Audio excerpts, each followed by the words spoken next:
हाल ही में किस राज्य सरकार ने स्वास्थ्य बीमा अभियान शुरू करने के लिए आईटीबीपी के साथ समझौता किया गया है? आईटीबीपी यानी कि भारत तिब्बत तिब्बत सीमा पुलिस। तो इसका आंसर हो जाएगा उत्तराखंड के साथ समझौता किया है।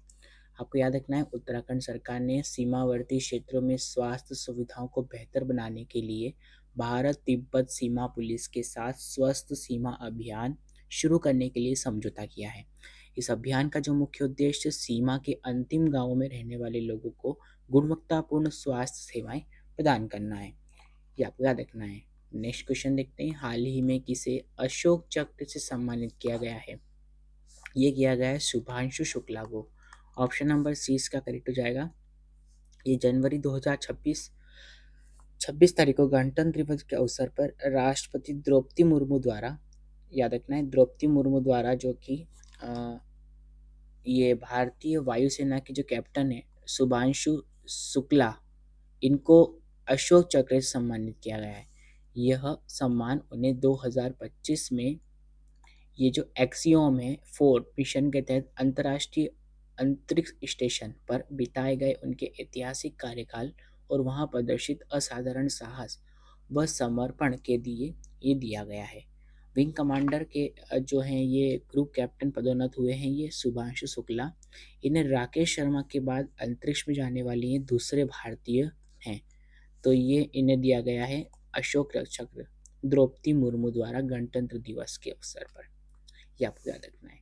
नेक्स्ट क्वेश्चन देखते हैं, हाल ही में किस राज्य सरकार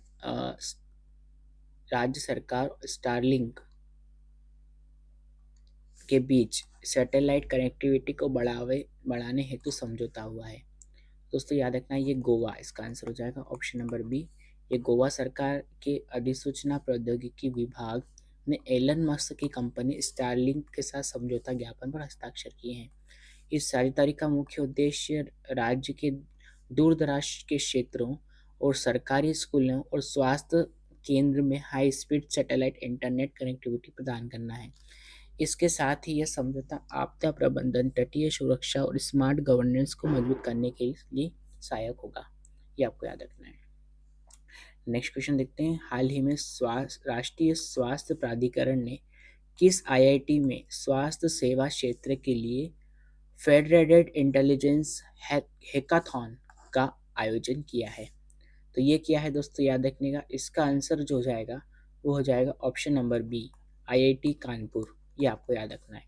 ये राष्ट्रीय स्वास्थ्य प्राधिकरण एनएचए ने आईआईटी कानपुर में स्वास्थ्य सेवा क्षेत्र के लिए फेडरेटेड इंटेलिजेंस हैकाथॉन का आयोजन किया और यह कार्यक्रम इंडिया एआई इम्पैक्ट समिट 2026 के पूर्व कार्यक्रम के रूप में आयोजित किया गया था, जिसका उद्देश्य स्वास्थ्य क्षेत्र में सुरक्षित, गोपनीयता रक्षक और विश्वसनीय एआई समाधान विकसित करना था। इस हैकाथॉन में मुख्य रूप से मोतियाबिंद का पता लगाने, हड्डी की उम्र की भविष्यवाणी और मधुमेह संबंधी रेटिनोपैथी जैसे विषयों पर नवाचारों पर ध्यान केंद्रित किया गया। नेक्स्ट क्वेश्चन है, हाल ही में इलियास पाशा का निधन हुआ है। ये कौन थे? तो ये दोस्तों थे इलियास पाशा, ये एक फुटबॉलर थे। ऑप्शन नंबर 20 का करेक्ट है। ये रहे इलियास पाशा और ये एक फुटबॉलर थे, आपको याद रखना है। इनका हाल ही में निधन हुआ है। इलियास पाशा ये भारत के एक दिग्गज फुटबॉलर थे। ये 1970 के दशक में भारतीय राष्ट्रीय फुटबॉल टीम के प्रमुख सदस्य रहे और ईस्ट बंगाल क्लब के कप्तान भी थे। और रक्षात्मक पंक्ति में अपने बेहतरीन खेल के लिए पहचाने जाने वाले पाशा ने संतोष ट्रॉफी और डूरंड कप जैसे प्रतिष्ठित टूर्नामेंट बंगाल का प्रतिनिधित्व किया था। ये आपको याद रखना है। इनका योगदान भारतीय घरेलू फुटबॉल में स्वर्णिम युग के लिए हमेशा याद रखा जाएगा। तो इनका नाम याद रखिएगा, इलियास पाशा, और ये फुटबॉलर थे। नेक्स्ट क्वेश्चन देखते हैं, हाल ही में किस अभिनेता को पद्म विभूषण 2026 से सम्मानित किया गया है? ये है धर्मेंद्र। ये धर्मेंद्र जी को प्रदान किया गया है भारत सरकार द्वारा। गणतंत्र दिवस 2026 की ये पद्म पुरस्कारों की सूची घोषित की गई, जिसमें दिग्गज अभिनेता धर्मेंद्र को कला के क्षेत्र में उनके अभूतपूर्व योगदान के लिए पद्म विभूषण से सम्मानित करने की घोषणा की गई है।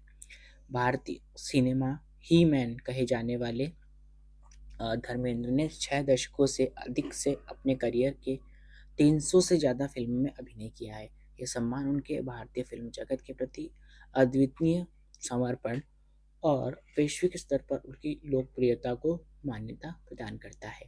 तो आपको याद रखना है ये धर्मेंद्र को दिया गया है, ये दिया गया है पद्म विभूषण 2026। नेक्स्ट क्वेश्चन देखते हैं, हाल ही में किस राज्य में डेयरी विकास को बढ़ावा देने के लिए एनडीडीबी और एमयूएलसीओ मल्को ने समझौता किया है? दोस्तों ये किया है मिजोरम सरकार ने। मिजोरम सरकार ने राज्य में डेयरी क्षेत्र को सशक्त बनाने के लिए राष्ट्रीय डेयरी विकास बोर्ड और मिजोरम दुग्ध उत्पादक सहकारी संघ के साथ एक त्रिपक्षीय समझौता किया है। ये साझेदारी का मुख्य उद्देश्य राज्य में दूध उत्पादन और प्रसंस्करण की क्षमता को बढ़ाना, पशुपालकों की आय में वृद्धि करना और डेयरी बुनियादी ढांचों का आधुनिकीकरण करना है। इसके तहत राष्ट्रीय डेयरी विकास बोर्ड मिजोरम में सहकारी मॉडल को मजबूत करने के लिए तकनीकी सहायता और प्रबंधन मार्गदर्शन प्रदान करेगा। ये आपको याद रखना है। नेक्स्ट क्वेश्चन है, हाल ही में किसने डॉक्टरों के लिए NBEMS प्रशिक्षण शुरू किया है? तो ये किया है दोस्तों अनुप्रिया पटेल द्वारा। याद रखना है आपको, केंद्रीय स्वास्थ्य और परिवार कल्याण राज्य मंत्री अनुप्रिया पटेल ने 21 जनवरी 2026 को मेडिकल शिक्षा में आर्टिफिशियल इंटेलिजेंस पर एन बीन्स ऑनलाइन प्रशिक्षण कार्यक्रम का शुभारंभ किया है। इस पहल का उद्देश्य लगभग 50,000 डॉक्टरों को AI की बुनियादी सिद्धांतों और नैदानिक अभ्यास क्लिनिकल प्रैक्टिस यानी कि इसमें इसके सुरक्षित व नैतिक उपयोग के लिए प्रशिक्षित करना है। इस कार्यक्रम के लिए अब तक 42,000 से अधिक डॉक्टरों ने पंजीकरण कराया है, जो स्वास्थ्य सेवा को भविष्य के लिए तैयार करने के लिए।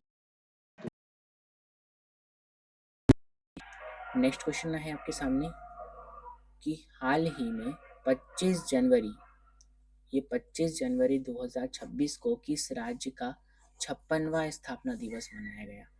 तो ये मनाया गया हिमाचल प्रदेश का। ऑप्शन नंबर डी इसका करेक्ट हो जाएगा। ये 25 जनवरी को हिमाचल प्रदेश का 56वां ये स्थापना दिवस मनाया गया है और इसे 25 जनवरी 1971 को हिमाचल को पूर्ण राज्य का दर्जा मिला था और यह भारत का जो है वो बना था 18वां राज्य बना था ये भारत का, हिमाचल प्रदेश। इस अवसर पर राज्य सरकार ने विभिन्न कल्याणकारी योजनाओं की प्रगति और राज्य की समृद्ध सांस्कृतिक विरासत को प्रदर्शित करने के लिए विशेष कार्यक्रमों का आयोजन किया। ये आपको याद रखना है। नेक्स्ट क्वेश्चन देखते हैं, हाल ही में किसे शांति निरस्त्रीकरण और विकास के लिए इंदिरा गांधी पुरस्कार 2025 प्रदान किया गया है? इनका नाम है ग्राका माचेल। ये रही ग्राका माचेल और इन्हें शांति निरस्त्रीकरण और विकास के लिए इंदिरा गांधी पुरस्कार 2025 प्रदान किया गया है। उन्हें ये सम्मान बच्चों और महिलाओं के अधिकारों की रक्षा, शिक्षा को बढ़ावा देने और वैश्विक शांति व सामाजिक न्याय के प्रति उनके दीर्घकालिक प्रयासों के लिए दिया गया है। ग्राका माचेल जो है वो दक्षिण अफ्रीका के पूर्व राष्ट्रपति नेल्सन मंडेला की पत्नी रही है और ये जो हैं ये द एल्डर समूह की संस्थापक भी रह चुकी हैं। इनका नाम है ग्राका माचेल, ये आपको याद रखना है। नेक्स्ट क्वेश्चन देखते हैं, हाल ही में राष्ट्रीय मतदाता दिवस कब मनाया गया? तो ये मनाया गया दोस्तों 25 जनवरी को, राष्ट्रीय मतदाता दिवस, नेशनल वोटर्स डे। और ये मनाया गया है, ये इस बार का 16 नंबर का ये मनाया गया है नेशनल वोटर्स डे। यह दिवस जो कि चुनाव आयोग की स्थापना दिवस 25 जनवरी 1950 की स्मृति में मनाया जाता है। ये इलेक्शन कमीशन जो चुनाव आयोग है इसकी स्थापना के अवसर पर मनाया जाता है। अगर हम बात करें 2026 की थीम की, तो 2000 की जो 26 की थीम थी वो थी नथिंग लाइक वोटिंग और आई वोट फॉर श्योर। ये जो थी इस बार की थीम थी, यानी कि वोट जैसा कुछ नहीं और वोट जरूर डालेंगे हम, ये इसकी थीम थी। उद्देश्य जो है वो युवाओं को और मतदाताओं को लोकतांत्रिक प्रक्रिया में भाग लेने के लिए प्रोत्साहित करना और चुनावी साक्षरता बढ़ाना है। नेक्स्ट क्वेश्चन देखते हैं कि गणतंत्र दिवस 2026 के मुख्य अतिथि कौन थे।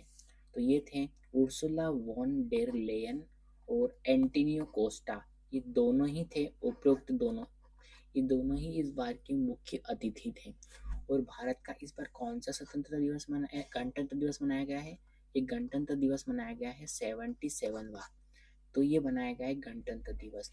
और इस अवसर पर यूरोपियन संघ के दो शीर्ष नेता उर्सुला वॉन डेर लेयन जो कि यूरोपीय आयोग के अध्यक्ष हैं, और एंटोनियो कोस्टा जो कि यूरोपीय परिषद के अध्यक्ष हैं, ये दोनों को इस बार मुख्य अतिथि के रूप में बुलाया गया था। और यह पहली बार है जब यूरोपीय संघ के शीर्ष नेतृत्व ने इस समारोह में शोभा बढ़ाई है। गणतंत्र दिवस की परेड कर्तव्य पथ पर आयोजित की गई, जिसकी थीम वंदे भारत के 150 वर्ष रखी गई थी। इस ऐतिहासिक यात्रा के दौरान भारत और यूरोपीय संघ के बीच व्यापार और सुरक्षा समझौतों को मजबूत करने पर भी विशेष ध्यान दिया गया। तो ये आपको याद रखना है।